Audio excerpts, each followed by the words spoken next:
শুভ্রার মুখ থেকে এক নিঃশ্বাসে পশু পাখির এমন আজব ফিরিস্তি শেষ হতেই ঈশান আর নিজের ভেতরের প্রবল থাকাটা সামলাতে পারল না। সে অৎকাত বর্ষ জুড়ে কেসে উঠল। এমন বিষম খাওয়া কাশি যেন কোনো মতে আর থামার নেই। ঈশানের এই অবস্থা থেকে তোর্য আর রিফাত ভরকে গিয়ে তাড়াতাড়ি পাশ থেকে এক গ্লাস ঠান্ডা পানি বাড়িয়ে দিল। ঈশান এক ঢোকে পুরো গ্লাসের পানিটা খেয়ে তবেই যেন একটু স্বস্তি পেল। বড় বড় শ্বাস নিতে নিতে সে লাল হয়ে যাওয়া চোখে শুভ্রার দিকে তাকালো।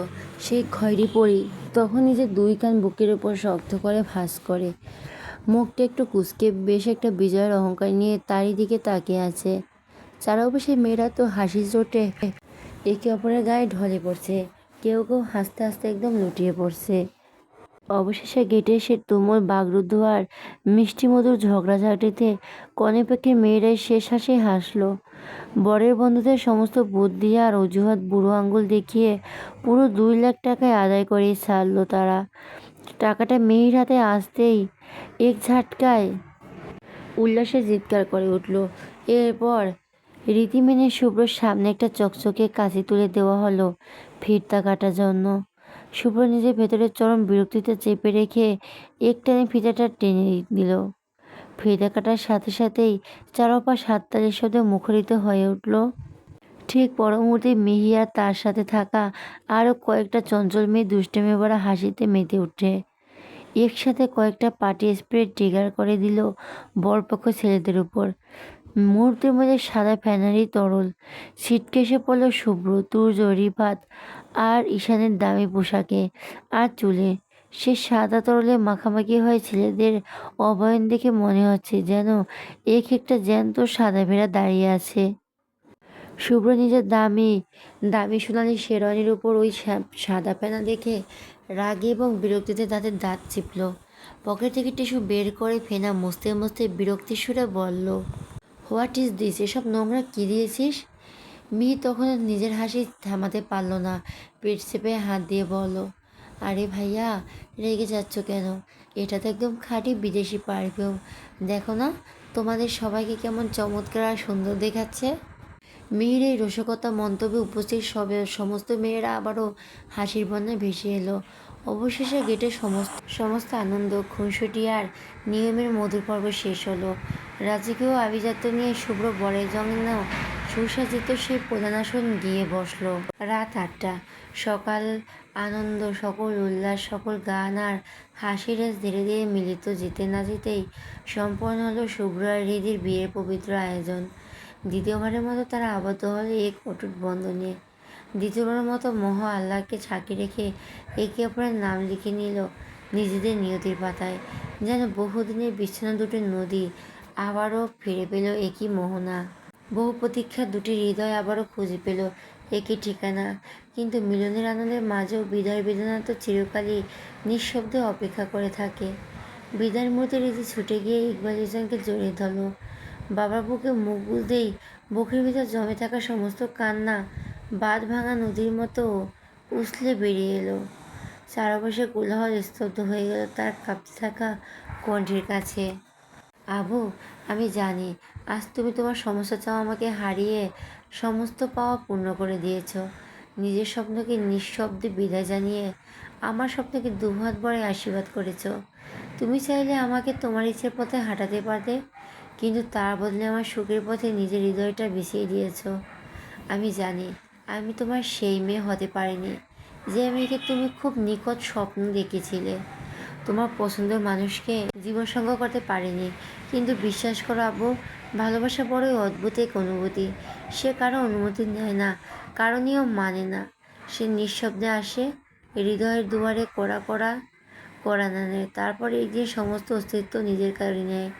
শুভ্র ভাইও আমার জীবনে ঠিক তেমন করে এসেছিল, যেন পথের ধারে পড়ে থাকা এক নামহীন ফুল, যার দিকে প্রথমে কেউ ফিরেও তাকাতো না। অথচ সেই ফুলের সুবাস কখন যে আমার সমস্ত ঋতুকে নিজের করে নিয়েছে আমি নিজেও জানি না। আজ থেকে আমার মেয়ে একটি না, দুটো মেয়ে। এক মেয়েকে জন্ম দিয়েছি, আরেক মেয়েকে মন থেকে গ্রহণ করেছি। কথাগুলো শেষ হতে চারপাশে জমে থাকা ভারী আবেগের ভেতর যেন এক ফোঁটা প্রশান্তির বৃষ্টি নেমে এলো।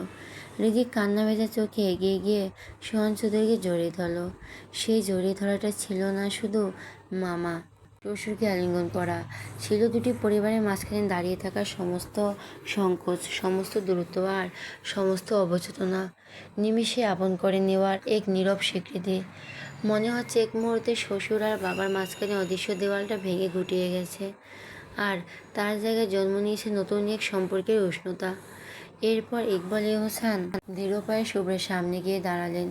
মুখে হাসি রাখার চেষ্টা করলেও চোখ দুটো বারবার ভিজে উঠেছিল।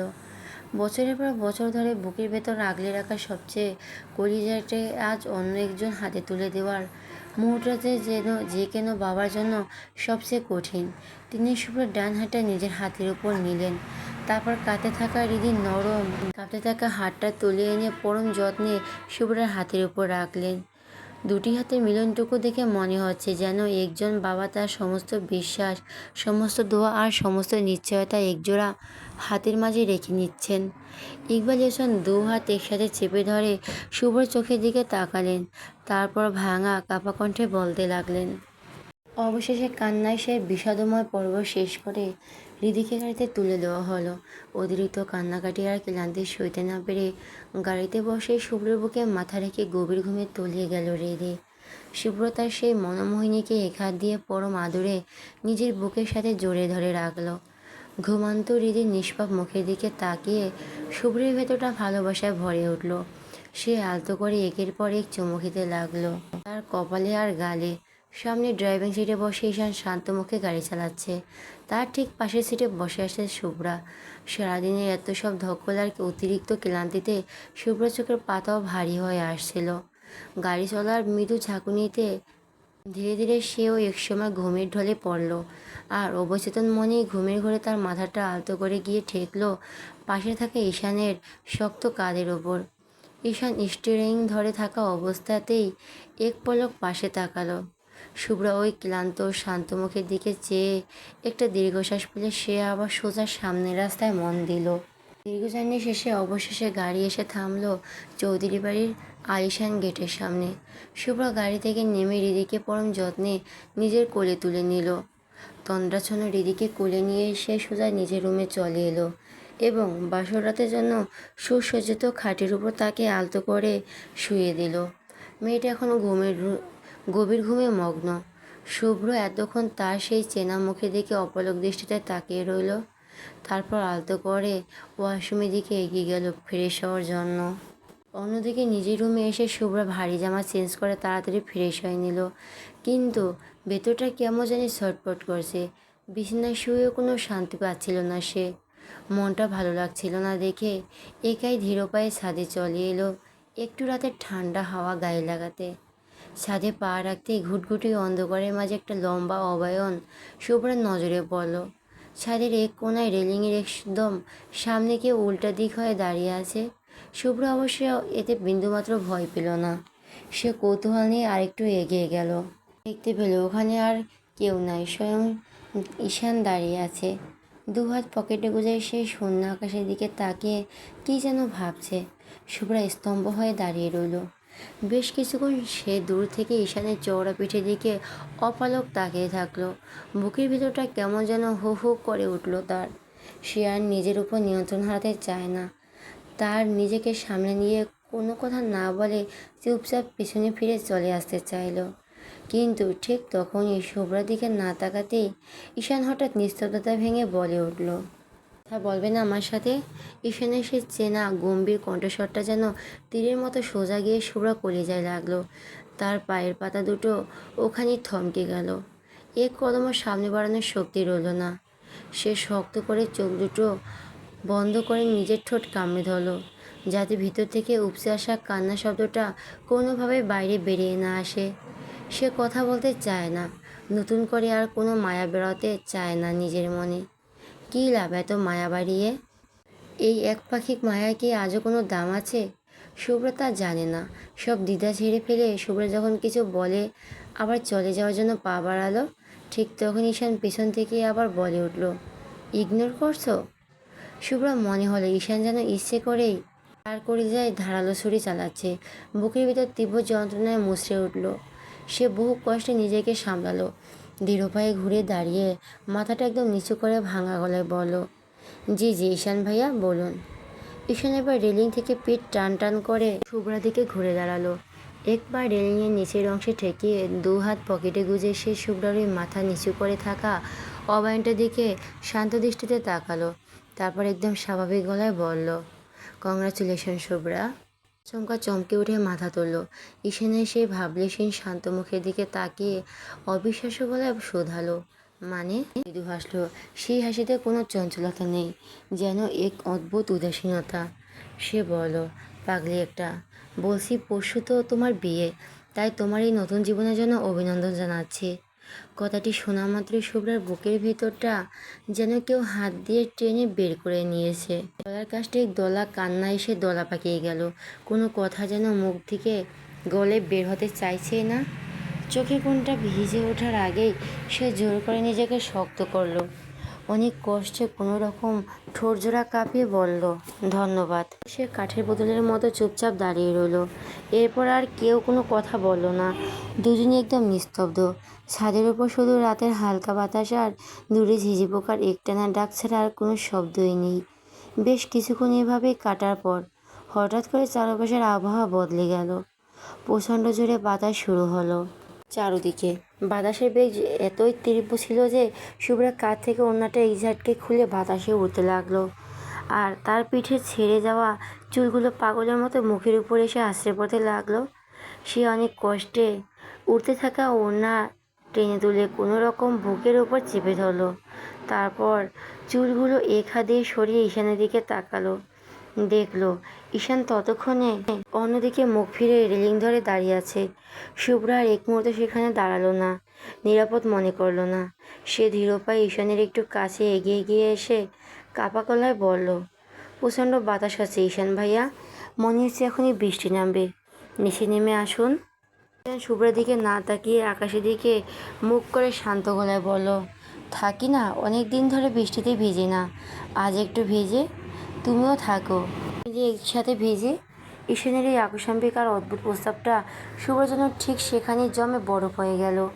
বুকের ভিতর এতক্ষণ ধরে চেপে রাখা কান্নার বারটা আর ধরে রাখতে পারল না সে। মুখ চেপে ফুপিয়ে কেঁদে দিল সে।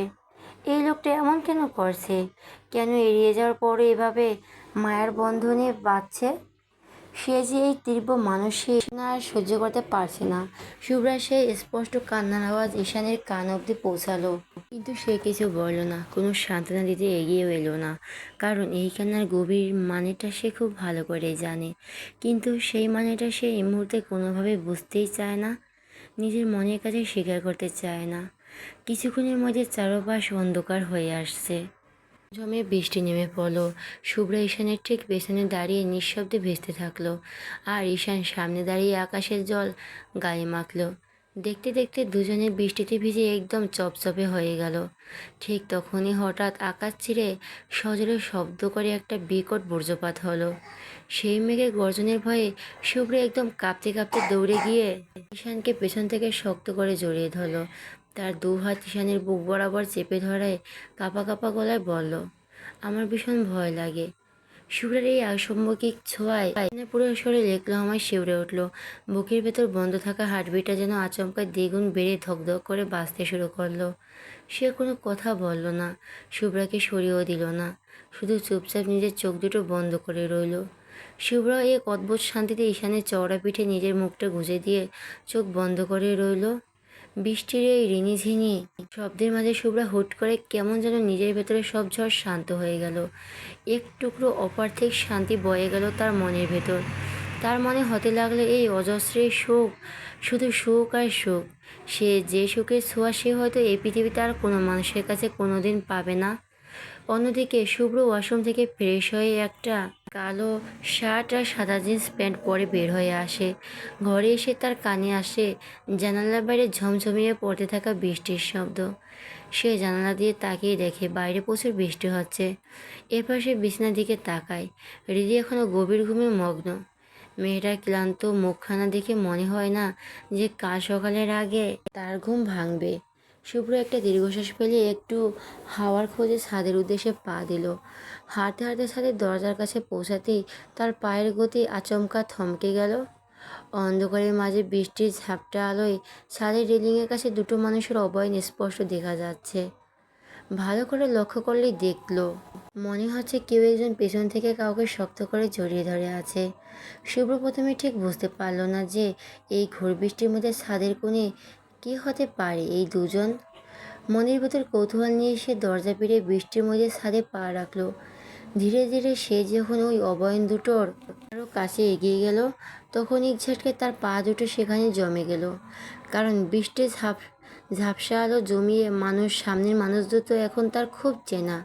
ওখানে আর কেউ নয়, শুভ্রা আর ঈশান দাঁড়িয়ে আছে। আর শুভ্রা পরম আস্থার সাথে ঈশানকে পেছন থেকে জড়িয়ে ধরে রেখেছে। সবচেয়ে অদ্ভুত ব্যাপার হলো, এই দৃশ্য দেখে শুভ্র মুখে কিছুই বলল না, এমনকি কোনো শব্দ করল না। সে শুধু একটি গভীর দীর্ঘশ্বাস ফেলল। তারপর ধীর পায়ে ওখান থেকে ঘুরে দাঁড়িয়ে চুপচাপ নিজের রুমে চলে আসলো। রুমে ঢুকে বিছানার দিকে তাকাতেই শুভ্র দেখলো হৃদি সেখানে নেই। ঠিক তখনই ওয়াশরুম থেকে পানির আওয়াজ আর কানে এলো। তার মানে মেয়েটা তখনই ঘুম থেকে উঠে ওয়াশরুমে ঢুকেছে। শুভ্র আর কিছু না ভেবে চুপচাপ বিছানায় চিত হয়ে শুয়ে পড়লো এবং পকেট থেকে ফোনটা বের করে স্ক্রিনে আঙুল চালাতে লাগলো। কিছুক্ষণের মধ্যে হৃদি ফ্রেশ হয়ে একটা কালো রঙের থ্রি পিস পরে নিজের ভেজা চুলগুলো তোয়ালে দিয়ে মুছতে মুছতে বের হলো। ওয়াশরুমের দরজা খোলার শব্দে শুভ্র ফোনের স্ক্রিন থেকে চোখ সরিয়ে সামনে তাকালো। মুহূর্তের মধ্যে দুজনের চোখাচোখি হয়ে যায়। শুভ্রকে ওভাবে তাকিয়ে থাকতে দেখে হৃদি লজ্জায় চোখ নামিয়ে সোজা আয়নার সামনে এসে দাঁড়িয়ে আবার চুল মুছতে থাকে। শুভ্র বিছানা থেকে উঠে হৃদির ঠিক পেছনে এসে দাঁড়ালো। আয়নার দিকে তাকিয়ে শান্ত গলায় বলল, অজু করে আয়। হৃদি হুট করে চমকে উঠল। সে ভুরু কুঁচকে আয়নায় শুভ্র প্রতিবিম্বের দিকে তাকিয়ে প্রশ্ন করল, কেন? শুভ্র মৃদু হেসে বলল, দুজনে মিলে 2 রাকাত নফল নামাজ পড়ব। কথা না বেরিয়ে অজু করে আয়, তোর অজু শেষ হলে আমি যাব। হৃদি তোয়ালেটা পাশে রেখে শুভ্রের দিকে ঘুরে তাকিয়ে চঞ্চল গলায় বলল, তাহলে চলেন দুজনে একসাথে উজু করে আসি। শুভ্র একটা মুচকি হাসি দিল। নামিয়ে নরম সুরে বলল, 1 মিনিট। বলে শুভ্র আলমারি থেকে জামা কাপড় বের করে নিল। ছাদের বৃষ্টিতে হালকা ভেজা শার্ট আর প্যান্ট চেঞ্জ করে সে একটা কুচকুচে কালো পাঞ্জাবি আর সাদা প্যান্ট পরে নিল। পোশাক বদলে সে আবার হৃদির ঠিক সামনে এসে দাঁড়ালো। কালো পাঞ্জাবিতে শুভ্রকে এত আকর্ষণীয় লাগছে যে হৃদি এক দৃষ্টিতে হাঁ করে তার দিকে তাকিয়ে রইল। হৃদির এই বোকা বনে যাওয়া চাহনি থেকে হাসলো। তারপর আলতো করে হৃদির বুকের উপর থাকা ওড়নাটা 2 হাতে তুলে নিল এবং হৃদির মাথায় খুব সুন্দর করে পেঁচিয়ে ঘুমটা দিয়ে দিল। হৃদির মুখের দিকে চেয়ে বলল, শুভ্র হৃদির ওই বোকা বানিয়ে যাওয়া চাহনি দেখে হাসলো। তারপর আলতো করে হৃদির বুকের ওপর থাকা ওড়নাটা 2 হাতে তুলে নিল এবং হৃদির মাথায় খুব সুন্দর করে পেঁচিয়ে ঘুমটা দিয়ে দিল। হৃদির মুখের দিকে চেয়ে বলল, এবার চল। তারপর দুজনে একসাথে ওয়াশরুমে এসে উজু করে রুমে জায়নামাজ বিছিয়ে নামাজ পড়ে নিল। নামাজ শেষে শুভ্র জায়নামাজে বসে পাশে ঘুরে হৃদির নরম গালটা আলতো করে ধরে তার কপালে গভীর ভালোবাসার একটা চুমু খেলো। তারপর সেই ভুবন ভোলানো হাসি দিয়ে হৃদির চোখের দিকে তাকিয়ে পরম আকুলতায় বলল, শুধু এই জন্মে নয়, একটা মানুষের যতবার জন্ম সৃষ্টিকর্তা লিখে রেখেছেন, প্রতিটা জন্মই যেন আল্লাহ তোকে শুধু আমার জন্য সৃষ্টি করেন। প্রতিটি জীবনে যেন তুই আমার প্রথম ভালোবাসাই হস, আমার শেষ আশ্রয় হস। আমার প্রতিবারই যেন আমি নতুন করে তোকে খুঁজে পাই, নতুন করে ভালোবাসতে পারি, ঠিক আজকের মতো নিঃস্বার্থ আর সীমাহীন ভালোবাসায়। শুভ্রের পবিত্র আর আকুল করা কথাগুলো হৃদির মনে একদম গভীরে গিয়ে আঘাত করলো। সে আর নিজের ভিতরে আবেগে বাদ ধরে রাখতে পারল না। জায়নামাজে বসা অবস্থায় সে হাঁটু গেড়ে এগিয়ে গিয়ে শুভ্রকে শক্ত করে জড়িয়ে ধরে তার বুকে মুখ লুকিয়ে কেঁদে দিল। বুকের ভিতর জমে থাকা সব সুখ আর ভালোবাসা বহিঃপ্রকাশ ঘটিয়ে হৃদি কাঁদতে কাঁদতে বলতে লাগলো, শুভ্র ভাইয়া, আমি যে কত বড় ভাগ্যবতী তা হয়তো আমি নিজেও জানি না। যে মানুষকে পাওয়ার জন্য আমি রাতের পর রাত জায়নামাজে চোখের জল ফেলেছি, আর সেই মানুষ আমার সামনে বসে আছে। এভাবে চাইতে এর চেয়ে বড় আর কোনো পাওনা আমার এই জীবনে হতে পারে না। আপনি শুধু আমার এই জন্মের ভালোবাসা নন ভাইয়া, আপনি আমার রুহ আর আত্মার সাথে মিশে গেছেন। সৃষ্টিকর্তা যদি আমাকে 1000টা জীবনও দেয়, আমি প্রতিটি জীবনে প্রতিটি সেকেন্ডে শুধু আপনাকে চাইব। আপনার এই বুকের চেয়ে নিরাপদ কোনো আশ্রয় এই পুরো দুনিয়ায় আর কোথাও নেই। আমি কোনো রূপ রঙের মোহ চাই না ভাইয়া, আমি শুধু আপনার ওই খাঁটি ভালোবাসাটা আজীবন আগলে রাখতে চাই। আল্লাহর কাছে আমারও শুধু একটি চাওয়া ও যে পবিত্র বন্ধনে আজ আমরা আবদ্ধ হলাম, মৃত্যুর পরের জন্য জান্নাতে আমরা এই জোড়া অক্ষত থাকে। আপনি কখনো আমাকে ছেড়ে যাবেন না ভাইয়া।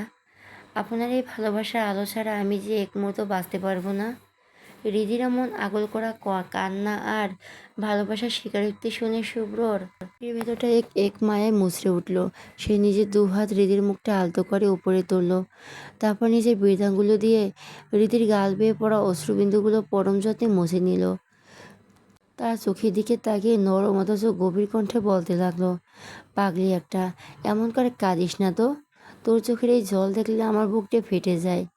তুই বললি না তুই কত বড় ভাগ্যবতী। আসলে ভাগ্যবতী তুই না শ্রীদি, সবচেয়ে বড় ভাগ্যবান তো আমি, যে মেয়েটা আমার মতো একটা ছেলেকে নিজের পুরো দুনিয়া বানিয়ে নিয়েছে, যে আমার ভালোবাসার সুবাস ছাড়া নিজের অস্তিত্বই কল্পনা করতে পারে না।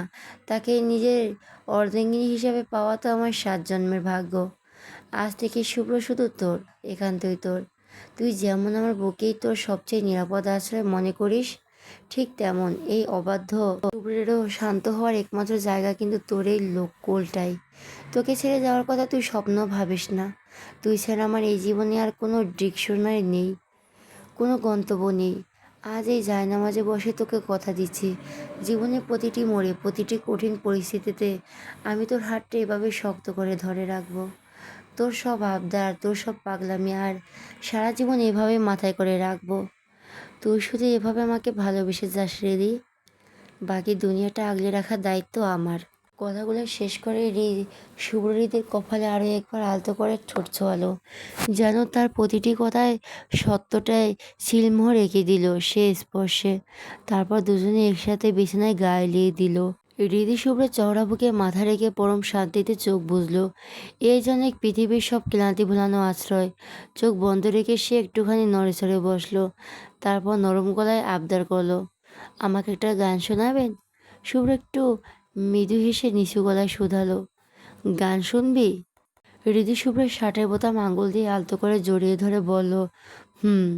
শুভ্র তার কপালে নিজের চিবুক ঠেকিয়ে বলল, কী গান শুনতে ইচ্ছে করছে তোর, বল?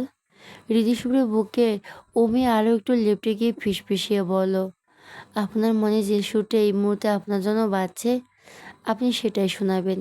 আচ্ছা, বলে শুভ্র হৃদির মাথায় পরম আদরে বিলি কেটে দিতে দিতে চোখ বন্ধ করো। ঘরের মৃদু আলো বাইরের বৃষ্টির রিনিঝিনি শব্দের সাথে মিলিয়ে সে একদম নিচু, জাদুকরি আর আকুল করা গলায় গেয়ে উঠল। গানটা শেষ কলিটুকু গেয়েই শুভ্র নিচের দিকে তাকালো। সে ভেবেছিল রিদি হয়তো এতক্ষণে ঘুমিয়ে পড়েছে, কিন্তু না, সে রিদির দিকে তাকিয়ে থাকলো। মেয়েটা তার দিকে কাজল কালো বড় বড় চোখ দুটো মেলে বড় মুগ্ধতায় তাকিয়ে আছে। শুভ্র ওর নাকে নিজের নাক ঢেকে দুষ্টুমি করে বলল, কী রে, এখনো ঘুমাসনি? হৃদির সাথে সাথে এক অদ্ভুত লজ্জায় শুভ্রের বুকের নিজের মুখটা পুরোপুরি লুকিয়ে ফেলল।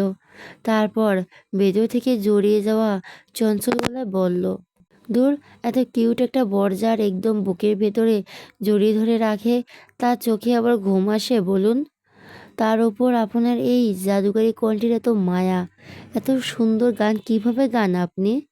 আপনার তো কোনো বড় ব্যবসায়ী না হয়ে দেশের সেরা গায়ক হওয়া উচিত ছিল। শুভ্রাহৃদির এই মিষ্টি প্রশংসায় আলতো করে হেসে উঠল। ঘরের নিস্তব্ধতা যেন সে হাসির শব্দে আরও মধুর হয়ে উঠল। সে হৃদির চিবুকটা আলতো করে ধরে মুখটা উপরে তুলল। তারপর চোখের ভ্রু নাচিয়ে গভীর অথচ রসিকতা সুরে বলল, আরে পাগলি, আমি তো গায়কই। হৃদি এবার সত্যি সত্যি ভুরু কুঁচকে শুভ্র চোখের দিকে তাকিয়ে বলল, কিভাবে? আপনি আবার কবে থেকে গায়ক হলেন? শুভ্র ঠোঁটের কোণে ভুবন ভোলানো হাসিটারও চওড়া করে বলল, গায়কী শুধু তারাই যারা মঞ্চে গান গায়, হাজারটা পাবলিকের সামনে গান শুনিয়ে হাততালি কুড়ায়। কিছু গায়ক এমনও থাকে যে হৃদি, যারা নিজেদের সুর আর তা শুধু একজনের জন্য জমিয়ে রাখে, নিজের সেই একদম একান্ত মনের মানুষটার জন্য। আর আমি হলাম ঠিক সেই জাতের গায়ক। আমি অন্য কারো অন্য নয়, আমি সারা জীবনের জন্য শুধু তোর একার গায়ক। শুভ্রের এই অমোঘ আর ভালোবাসার মাখানো জবাবটা শোনা মাত্রই হৃদির পুরো মনটা এক অপার্থিব সুখে ভরে উঠল। সে খিলখিল করে হেসে উঠে আবার শুভ্রের বুকে মাথাটা শক্ত করে চেপে ধরল। তার মনে হলো এই বুকের ধকভকানিটাই আসলে তার জীবনের সবচেয়ে সুন্দর গান, যা সে আজীবন এভাবে জড়িয়ে ধরে শুনে যেতে চায়। শুভ্র হৃদির চুলে আলতো করে হাত বুলাতে বুলাতে নিচু গলায় বলল, ঘুমিয়ে যাবি? হৃদি শুভ্রের বুকে নাক ঘষে আদো আদো গলায় বলল, হুম। শুভ্র ওর চিবুকটা আলতো করে উঁচিয়ে ধরে চোখের দিকে তাকিয়ে দুষ্টুমি ভরা গলায় বলল, সত্যি ঘুমিয়ে যাবি? হৃদির চোখের পাতা পিটপিট করে তাকিয়ে বলল, হুম, তো আর কি করব? শুভ্র ঠোঁটে কোণে এক চিলতে চাতুরি হাসি ফুটিয়ে হৃদির একদম কানের কাছে মুখ নিয়ে ফিসফিস করে বলল, একটু আদর করতে দিবি না? শুভ্রের এমন সরাসরি আর চনমনে কথায় হৃদি মুহূর্তের মধ্যে লজ্জায় লাল হয়ে গেল। সে আবার শুভ্রের বুকে মুখ লুকিয়ে ফেলে আবদারের সুরে বলল, আবার?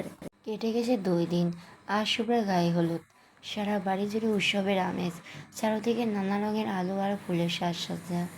লাউড স্পিকারে বাজছে বিয়ের গান, আত্মীয় স্বজন আর পাড়া প্রতিবেশী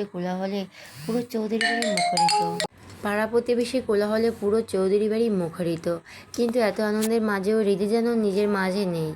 শুভ্রের বিয়ে হয়ে যাচ্ছে এই সত্যিটা যেন সে কোনোভাবে বিশ্বাস করতে পারছে না। একটা অজানা আশঙ্কা আর ঘোরের মধ্যে সে সারা বাড়ি জুড়ে একা একা ঘোরাফেরা করছে। সকাল সকাল একটা দরকারি কাজে বাইরে গিয়েছে, তাই হৃদির মনটা আরও বেশি ফাঁকা ফাঁকা লাগছে। দুপুর ঠিক 2টার দিকে হৃদি ধীরে পায়ে শুভ্রের রুমের সামনে আসে। দরজাটা একটু খোলা ছিল। সে ভেতরে পা রাখতে তার চোখ চড়ক গাছ। সাউন্ড বক্সের গানের আওয়াজে ছাপিয়ে শুভ্রের রুম থেকে কান্নার শব্দ আসছে। হৃদি তাকিয়ে দেখছে শুভ্রা বিছানায় বালিশে মুখ গুজে উপর হয়ে ফুপিয়ে ফুপিয়ে কাঁদছে। হৃদি এক মুহূর্ত দেরি না করে দৌড়ে এসে শুভ্রার পাশে বিছানায় বসলো। সে চরম অস্থির এবং শুভ্রার কাঁধ ধরে ঝাঁকিয়ে বলল, কি হয়েছে শুভ্রা? তুই এভাবে কাঁদছিস কেন? হৃদি চেনা কণ্ঠস্বর কানে আসতেই শুভ্রা কান্না থামিয়ে বিছানা থেকে ধরপড় করে উঠে বসলো। তার চোখ মুখ একদম লাল হয়ে গেছে, চোখের কাজল লেপটে একাকার। সামনে হৃদিকে দেখে সে নিজেকে আর কোনোভাবে সামলাতে পারল না। একটু হৃদিকে জড়িয়ে ধরে সে হাউমাউ করে কেঁদে উঠল। হৃদি এবার অবাকের চরম পর্যায়ে পৌঁছে গেল। যার গায়ে হলো সে এভাবে পাগলের মতো কাঁদছে কেন?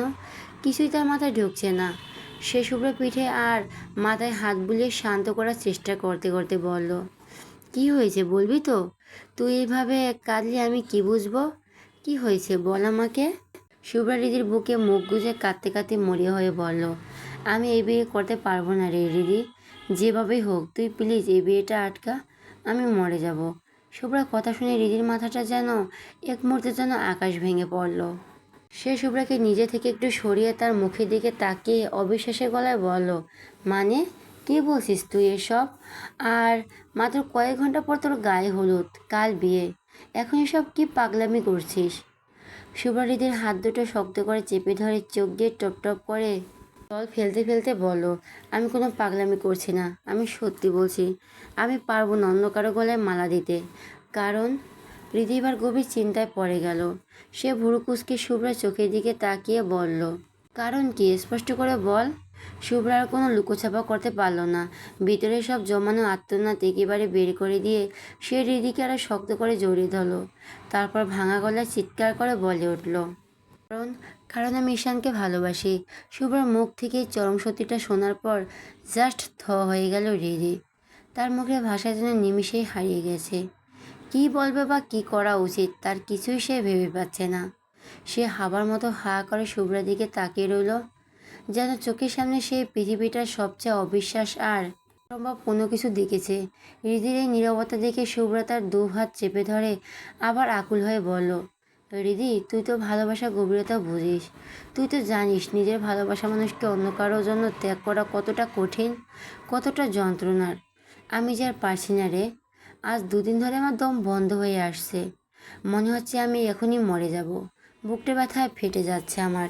শুভ্রের এই পাগলামি দেখে হৃদি আর চুপ থাকতে পারল না। সে শুভ্রর চোখের জল মোছাতে মোছাতে তার গাল দুটো নিজের 2 হাতে শক্ত করে ধরে শাসন করা সুরে বলল, তুই কি পুরো পাগল হয়ে গিয়েছিস? তুই নিজের মুখে কি বলছিস? তার জ্ঞান কি তোর আছে? ঈশান হিন্দু আর তুই একজন মুসলিম হয়ে একটা হিন্দু ছেলেকে ভালোবাসিস? এটা এই সমাজে কোনোদিনই সম্ভব নয় শুভ্রা। শুভ্রা রিদির হাত দুটো নিজের গাল থেকে সরিয়ে দিয়ে জেদি অথচ ভাঙা গলায় বলল। রিদি আর কিছুতেই ভেবে পাচ্ছে না সে শুভ্রাকে কিভাবে বোঝাবে। শুভ্রার ওর জল ভরা চোখের দিকে তাকিয়ে সে স্পষ্ট বুঝতে পারছে শুভ্রা শুধু ঈশানের প্রতি সামান্য দুর্বল নয়, বরং সে ঈশানের ভালোবাসা একদম অন্ধ হয়ে গেছে। সে শুভ্রার দুগাল নিজের হাতের মুঠোয় নিয়ে আকুল হয়ে অবাক বলল, শুভ্রা, মানছি ভালোবাসা কোনো জাত ধর্মের নিয়ম মেনে চলে না, কিন্তু আমাদের ধর্মের বাইরে গিয়ে অন্য ধর্মের ভালোবাসা পূর্ণতা পাওয়া তো সম্ভব না রে। ঈশ্বর যদি হিন্দু না হতো তাহলে এই রীতি তোকে পরমিশ করেছে। আমি নিজে শুভ্র ভাইয়ার আর মামাকে সব কিছু খুলে বলতাম। তোর ভালোবাসাকে তোর করে নিজের করে দেওয়ার জন্য আমি তোর পাশে সবসময় ঢাল হয়ে দাঁড়িয়ে থাকতাম। কিন্তু ঈশান হিন্দু, এই একটি জায়গায় এসে সব কিছু আটকে যাচ্ছে। এটা কোনোভাবেই সম্ভব না। তুই প্লিজ একটু বোঝার চেষ্টা কর শুভ্রা। হৃদির এই বাস্তবমুখী কথাগুলো শুভ্রার কানে তীরের মতো বিঁধল। সে তীব্র ক্ষোভে আর যন্ত্রণায় কাঁদতে কাঁদতেই হৃদিকে জোরে একটা ধাক্কা মারল। আচমকা ধাক্কা সামলাতে না পেরে হৃদি ছিটকে গিয়ে শক্ত ফুলের উপর পড়ে গেল। শুভ্রা বিছানা থেকে উঠে দাঁড়িয়ে লাল লাল চোখে হৃদির দিকে তাকিয়ে গর্জে উঠল, চলে যা এখান থেকে তুই। লাগবে না আমার তোর আর অন্য কারোর সাহায্য। আমি একাই লড়বো আমার ভালোবাসার জন্য। শেষ রক্তবিন্দু দিয়ে আমি লড়বো। আমি কোনো সমাজ নিয়মকানুন মানি না, আমার শুধু ঈশানকেই চাই। হৃদি ফ্লোরে পড়ে গিয়ে কোমরে বেশ ভালোই চোট পেয়েছে, কিন্তু সেদিন তার বিন্দুমাত্র খেয়াল নেই। সে মুখ চিপে ধরে ধীরে ধীরে মেঝে থেকে উঠে দাঁড়ালো। শুভ্রা এই রুদ্রমূর্তি দেখে সে ভয় পেল না, বরং আরও এক বুক মায়া নিয়ে এগিয়ে এসে শুভ্রার ঠিক পাশে বসলো। তারপর জোরে করে শুভ্রার কাঁপতে থাকা হাত দুটো নিজের হাতের মুঠোয় পড়ে নিল। শুভ্রা তীব্র অভিমান আর রাগে নিজের হাতটা ছাড়িয়ে নিতে চাইলো, কিন্তু হৃদি এবার আরও শক্ত করে ধরে রেখে নরম গলায় বলল, আমি জানি শুভ্রা, ভালোবাসা মানুষকে নিজের হাত থেকে চিরতরে দেওয়াটা কতটা কষ্টের, কতটা যন্ত্রণার। আমিও চাই না তুই তোর এই পবিত্র ভালোবাসাকে এভাবে ত্যাগ করিস, কিন্তু এই নিষ্ঠুর সমাজটার কথা ভেবে আমার বড্ড ভয় হয়। সমাজটা বড্ড নোংরা, এরা জাত ধর্মের দোহাই দিয়ে মানুষকে ছেড়ে খায়। তুই বল, আদৌ কি এই সমাজ তোদের এই ভালোবাসা কোনোদিন মেনে নেবে? শুভ্রা হৃদির চোখের দিকে তাকিয়ে এক গুয়ের মতো জেদি গলায় বলল, আমি বলিস না হৃদি, আমি কোনো সমাজ মানি না। হৃদি, আমি কোনো সমাজ মানি না। আমার কিচ্ছু আসে যায় না এই দুনিয়া কি ভাবলো। হৃদি একটু সময় নিয়ে শুভ্রার চোখের দিকে তাকালো, তারপর একটা বুদ্ধিদীপ্তি পরামর্শ দিয়ে বলল, কাজ কর, বিষয়টা শুভ্র ভাইকে বলে দে। যদি শুভ্র ভাই এর পরিস্থিতির কোনো একটা সমাধান করতে পারে। শুভ্র নামটা শোনা মাত্রই শুভ্র যেন এক নিমিষে একদম নরম হয়ে গেল। তার ভেতরটা যে তার রাগটা ধপ করে নিভে গেল। সে একদম অবুঝ বাচ্চার মতো হৃদির দিকে তাকিয়ে কাছুমুছু গলায় বলল, ভাইয়াকে বললে যদি ভাইয়া ভীষণ রাগ করে, যদি আমার উপর ক্ষেপে যায়। হৃদি একটা দীর্ঘশ্বাস ফেলে বলল, তোর আর কি করবি, মামাকে বলবি। তোর কি মনে হয় মামা এই কথা শুনলে মেনে নেবে? তোকে মেরে ফেলবে জানলে, নয়তো ঈশানের উপর গিয়ে চড়াও হবে। ওর সাথে চড়ো বলে হৃদির বুক ভরে এক লম্বা শ্বাস নিল। তারপর শুভ্রা গাল দুটো পরম মমতায় ধরে নরম সুরে বলল, আমার কথা শোন শুভ্রা, তুই মাথা ঠান্ডা কর। তুই শুভ্র ভাইকে খুলে বল, যদি তিনি কোনো একটা পথ বের করতে পারেন, একমাত্র তিনি তোকে বিপদ থেকে বাঁচাতে পারবেন। দুপুরে কড়া রোদে একদম ঘেমে নিয়ে একাকার হয়ে বাড়ি পেল শুভ্র। এই মুহূর্তে একটা ঠান্ডা পানির শাওয়ার না নিলে সে যেন বাঁচবেই না। সে রুমে ঢুকে গায়ের শার্টটা খুলে ওয়ার্ড্রোবে রাখলো, তারপর আলনা থেকে একটা তোয়ালে টেনে নিয়ে সোজা ওয়াশরুমে ঢুকে গেল। শুভ্র ওয়াশরুমে যাওয়ার ঠিক পরেই রুমে প্রবেশ করলো হৃদি। তার হাত পা যেন কাঁপছে, মুখটা একদম কাঁচুমাচু। শুভ্র কখন বের হবে আর কিভাবে এ কথাটি বলবে, কিভাবে কথাটা শুরু করবে, সেই চিন্তায় সে ঘরের মধ্যে ছটফট করতে লাগলো। প্রায় 20 মিনিটের পর ওয়াশরুমের দরজা খুলে শুভ্র বের হয়ে এলো। তার পরনে তখন শুধু কোমরে পেছানো একটা সাদা তোয়ালে, মাথার ছোট ছোট চুলগুলো থেকে টপ টপ করে পানি গড়িয়ে পড়ছে। ওরা বুকি আর সেই পানির ফোঁটাগুলো তার সুগঠিত শরীর বেয়ে নিচে নেমে যাচ্ছে। শুভ্রকে এই অবস্থায় দেখে হৃদি থতমত খেয়ে চট করে নিজের চোখ দুটো অন্যদিকে ফিরিয়ে নিল। শুভ্র হৃদিকে রুমে দাঁড়িয়ে থাকতে দেখেও মুখে কিছু বলল না। সে চুপচাপ আয়নার সামনে গিয়ে দাঁড়ালো এবং তোয়ালে দিয়ে নিজের চুল মুছতে লাগলো। হৃদি কিছুক্ষণ ওভাবে দাঁড়িয়ে রইল, তারপর নিজের ভেতরে দ্বিধা ঝেড়ে ফেলে ধীর পায়ে শুভ্র ঠিক পিছনে গিয়ে আয়নার সামনে দাঁড়ালো। নিজের গলাটা একটু পরিষ্কার করে নিয়ে হালকা কাশি দিয়ে বলল, শুনছেন? শুভ্র আয়নায় হৃদির প্রতিবিম্বের দিকে তাকিয়ে চুল মুছতে মুছতে শান্ত গলায় বলল, হুম। মনে মনে হাজারটা কথা সাজা ছিল, কিন্তু শুভ্রের সামনে আসতেই সব গুলিয়ে গেল। সে কিছুতেই বুঝতে পারছে না যে কোন দিক দিয়ে কথাটা শুরু করবে। তাই পরিস্থিতি স্বাভাবিক করতে করতে একরকম একটা আমতা আমতা করে প্রশ্ন ছুড়ে দিল, কখন এসেছেন? চুল মোছা বন্ধ করে কোনো জবাব না দিল। 25 মিনিট আগে। ওহ। হৃদি আর কিছু বলতে পারল না, চুপচাপ বোকার মতো দাঁড়িয়ে রইল। শুভ্র তোয়ালেটে রেখে আলমারি থেকে একটা ক্যাজুয়াল প্যান্ট আর কালো রঙের শার্ট বের করে নিল। আয়না দিকে তাকিয়ে হৃদির চোখের উপর চোখ রাখলো। তার গম্ভীর কণ্ঠে এবার একটু নরম সুর এনে বলল, কিছু বলবি? হৃদি এবার আরও বেশি ভড়কে গেল। শুভ্রার এত বড় একটা সত্যি সে হুট করে কিভাবে বলবে? সে আমতা আমতা করে চোখ নামিয়ে বলল, না মানে পরে বলবো, এখন না। আপনার চুলগুলো তো এখনও ভিজে আছে। শুভ্র হৃদির এই অদ্ভুত আচরণ দেখে মনে মনে একটু হাসলো। সে হৃদির দিকে পুরোপুরি ঘুরে দাঁড়িয়ে তার সেই চেনা ভুবন বোলানো হাসিটা দিয়ে বলল, ঢুকিয়ে দে। হৃদি আর কথা না বাড়িয়ে চুপচাপ ড্রেসিং টেবিলের ড্রয়ার থেকে হেয়ার ড্রয়ার মেশিনটা বের করে আনলো। শুভ্র একটা আরামদায়ক চেয়ার টেনে নিয়ে বসলো এবং নিজের ফোনটা বের করে স্ক্রিনে আঙুল চালাতে লাগলো। হৃদি প্লাগটা বোর্ডে লাগিয়ে শুভ্র ঠিক পেছনে এসে দাঁড়ালো। সে ড্রয়ারটা চালু করে এক হাত শুভ্র নরম চুলগুলো ভেতরে নিজের আঙুল গলিয়ে দিল, আর অন্য হাতে মেশিনটা ধরে হালকা গরম বাতাসে চুলগুলো শুকাতে লাগলো। শুভ্র মাথার চুলগুলো এভাবে ঝাড়তে ঝাড়তে হৃদির খুব কাছ থেকে তার চেনা সুবাসটা পাচ্ছে। হঠাৎ শুভ্র আয়নার দিকে ফোনের ক্যামেরাটা তাক করে ভিডিও অন করে ফেললো। তারপর ভিডিও অন করতে খুব নাটকীয় ভঙ্গিতে বলল, কত সৌভাগ্যবান পুরুষ আমি রে ভাই, যার এমন রূপবতী বউয়ের হাতে ছোঁয়া পায়। বউ আমার পরমাদুরের চুল শুকিয়ে দেয়। এই মধুর মুহূর্ত যদি ভিডিও না করে রাখা হয়, তবে তো আমার এই রূপালী জীবনটা বৃথা হয়ে যাবে। শুভ্রের এই অদ্ভুত কবি কবি ভাব আর রসিকতা দেখে হৃদির ড্রয়ারটা এক হাতে ধরে অন্য হাতে ভুরু কুচকে আয়নার দিকে তাকালো। শুভ্র আয়নাতে হৃদির দিকে তাকিয়ে আলতো করে একটা চোখ মারল। শুভ্রের এই রোমান্টিক আর দুষ্টুমি ভরা চাহনি দেখে হৃদির লজ্জায় আর থাকতে পারল না। সে চট করে চোখ নামিয়ে নিয়ে ড্রয়ারের শব্দের মাঝে মৃদু স্বরে বিড়বিড় করে বলল, অসভ্য একটা। শুভ্র হৃদির এমন কিউট রাগ দেখে শব্দ করে হেসে উঠল। সে সামনে ড্রেসিং টেবিলের উপর দু হাত ভর দিয়ে ফোনের ক্যামেরাটা আরেকটু ভালো করে ধরলো। তারপর নিজের ফোনের দিকে তাকিয়ে হৃদিকে শুনিয়ে শুনিয়ে হাসতে হাসতে বেশ কায়দা করে গেয়ে উঠল। গানটা গাইতে গাইতে শুভ্র আয়নায় দেখলো হৃদি মিষ্টি একটা মুখভঙ্গি করে ড্রয়ার চালাচ্ছে। ঠিক তখনই আচমকা শুভ্র তার এক হাত পেছনের দিকে বাড়িয়ে হৃদির হাতটা ধরে টান দিল। হৃদি কিছু বুঝে ওঠার আগে হাতটা টেনে একদম নিজের বুকের সাথে শক্ত করে চেপে ধরলো। ফোনের ক্যামেরা দিকে তাকিয়ে চোখ টিপে গেয়ে উঠল। শুভ্রের এমন হুট করে হাত টেনে বুকে নেওয়া আর গানের লাইন শুনে হৃদির লজ্জায় আর রাগে একদম লাল হয়ে গেল। হাতটা ঝটকা দিয়ে ছাড়িয়ে নিল। মুখটা ফুলিয়ে ধরপড় করে ড্রায়ার অন করে বিড়বিড় করতে করতে শুভ্রের চুল শুকাতে লাগলো। আয়না হৃদির এই মিষ্টি রাগী মুখটা দেখে ফোনের ভিডিওটা বন্ধ করতে করতে মনের আনন্দে হেসে চলল শুভ্র। কিছুক্ষণের মধ্যে রুমে শুভ্রা এসে হাজির হলো। হৃদি ততক্ষণে শুভ্রের চুলগুলো ভালো মতো শুকিয়ে নিয়ে হেয়ার ড্রায়ারের ভেতরে গুছিয়ে রেখে দিয়েছে। শুভ্র তখনও চুপচাপ চেয়ারে বসে আপন মনে ফোনে স্ক্রল করে যাচ্ছে। দরজার কাছে শুভ্রাকে ওভাবে দাঁড়িয়ে থাকতে দেখে হৃদির চোখের ইশারায় তাকে ভিতরে ডাকলো। শুভ্রা ভয়ে ভয়ে টিপটাপ পায়ে এগিয়ে এসে একদম শুভ্র চেয়ারের পাশে এসে দাঁড়ালো। হৃদি পাশ থেকে হাত নেড়ে ইশারায় বলল, এবার বলেই ফেল। কিন্তু শুভ্রার হাত পা তখন ভয়ে কাঁপছে। হৃদি তখন চোখের পলকে আর ইশারায় শুভ্রাকে সান্ত্বনা দিয়ে বোঝালো, আর ভয় পাচ্ছিস কেন, কিছু হবে না, আমি তো আছি তোর পাশে। অনেক কষ্টে শুভ্রা নিজেকে কোনোরকম শক্ত করলো। তারপর মাথাটা একদম নিচে করে কাঁপা কাঁপা গলায় বলল, ভাইয়া একটা কথা বলি।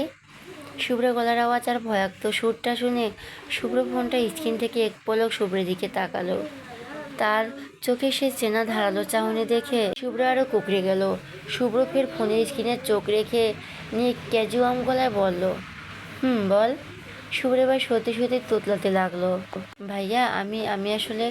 শুভ্র ফোনের স্ক্রিন থেকে চোখ না সরিয়ে গম্ভীর গলায় বলল, তোতলাছিস কেন এত, কি বলবি একদম স্পষ্ট করে বল।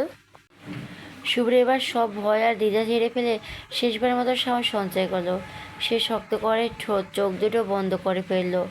তারপর বুক ভরে একটা বড় শ্বাস নিয়ে এক নিঃশ্বাসে গড়গড় করে বলে দিল, ভাইয়া আমি ঈশানকে ভালোবাসি। কথাটি বলে শুভ্রা চট করে নিজের গালে হাত দিয়ে ফেলল।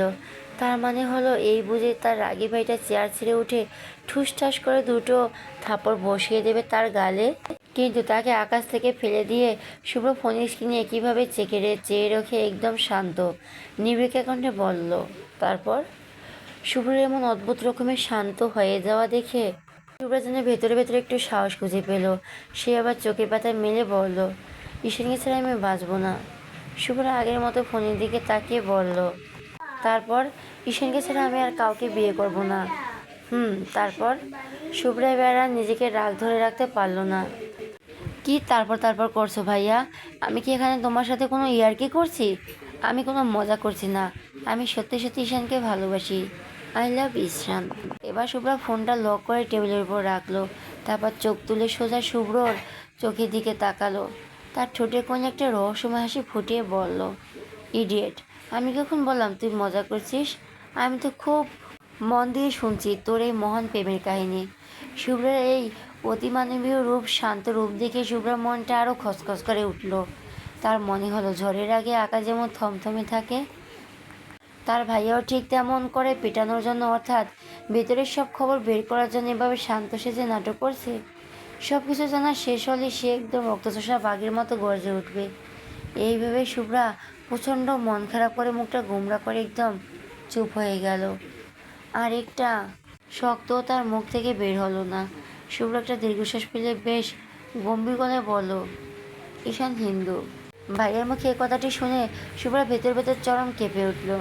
কিন্তু সে নিজের সিদ্ধান্ত থেকে নড়ল না। মাথা নিচু রেখেই খুব ধীর কণ্ঠে বলল, তাতে কোনো সমস্যা নেই আমার। ঈশান তার ধর্ম পালন করবে আর আমি আমার ধর্ম পালন করব। কারণ প্রতিটি মানুষের কাছে তার নিজের ধর্মের সম্মানের। আমি চাই না আমরা কেউ কোনো জন্য নিজের ধর্ম চেঞ্জ করি। শুভ চোখের পলক না ফেলে শুভ্রার চোখের দিকে তাকিয়ে বলল, সমাজ মানবে না। শুভ্রা এবার মুখ তুলে একবার সোজাসুজি তাকিয়ে বলল, পরোয়া করি না। শুভ্র এক ভুরু উঁচিয়ে আবার শুধালো, আর ইউ শিওর? 1000বার শিওর। ঈশানের হাত ধরে, এই সমাজ কেন পুরো পৃথিবীর সাথে লড়াই করতে রাজি আছি আমি। শুভ্র এবার একটা বাঁকা হাসি দিল, চেহারা হেলান দিয়ে বসে বলল, এত বড় বড় বয়ান দিচ্ছিস? ঈশান কি জানে যে তুই ওকে ভালোবাসিস? এই একটা প্রশ্নের মুহূর্তের মধ্যে শুভ্রা যেন আকাশচুম্বীর সাহস যেন ধপ করে মাটিতে আছড়ে পড়ল। তার মুখটা একদম নিচু হয়ে এলো, গাল দুটো লজ্জায় আর সংকোচে লাল হয়ে গেল। সে চিবুকটা বুকের সাথে ঠেকিয়ে একদম আলতো করে না সূচক মাথা নাড়ল।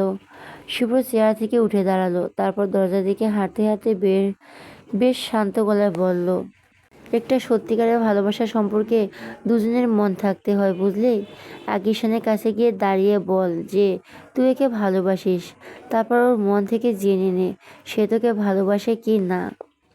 তারপরে সে আমার সামনে তো বড় বড় বয়ান দিস, ইডিয়েট একটা।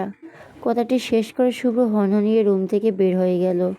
আর শুভ্র ও রিদি দুজনেই একদম বোকা বনে গেল, দরজার দিকে তাকিয়ে রইল। পরের দিন সকালবেলা চৌধুরী বাড়িতে ভোর হতেই কাজের মানুষদের কোলাহল আর হইচই ধুম লেগে গেল।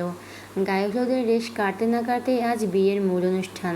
তাই সকাল থেকে বাড়ির সবাই যে যার কাজে প্রচণ্ড ব্যস্ত হয়ে পড়েছে। রাতে অনেক দেরিতে ঘুমানোর কারণে শুভ্রা সকালে অনেকখানি সময় পর করে চোখ মেলল।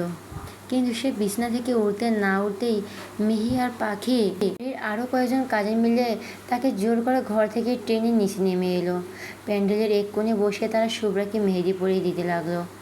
মেহেদি পরা পুরোটা সময় শুভ্রার চোখ দুটো অনবরত চারপাশ ঘুরে ঘুরে দেখছিল। বাড়ির আনাচে কানাচে এত ছেলে মেয়ে ঘুরে বেড়াচ্ছে, কিন্তু কোথাও ঈশানের চেনা অবয়বটা দেখা যাচ্ছে না।